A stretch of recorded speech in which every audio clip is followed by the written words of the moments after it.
Anong birthday month mo? January. Sila yung taong may pagkastrikto pero may malalambot ding puso at palaban. February, mga taong baliw kasama laging masaya at laging nagpapatawa pero deep inside ay nalulungkot pala. March, sila yung matatalino pero pagdating sa pag-ibig ay BOBO.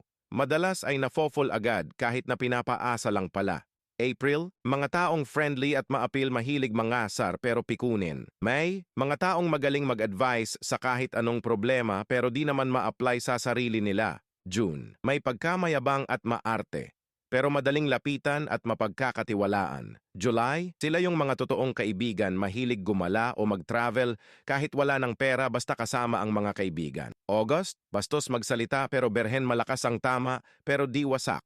Kadalasan sa kanila ay swerte sa pag-ibig. September, mga taong tahimik lang sa umpisa, pero pag nakilala muna kalog pala at masayang kasama. October, mga taong mabilis maghinala mataas ang pride, kaya sa relasyon ay laging naiiwan. November, mga taong good-looking at may good personality, may diskarte sa buhay kahit na may pagkapasaway. December, mga taong mapagmahal, mapagbigay at makadiyos, sila ay cute kahit na kulang sa height. Ikaw anong birth month mo?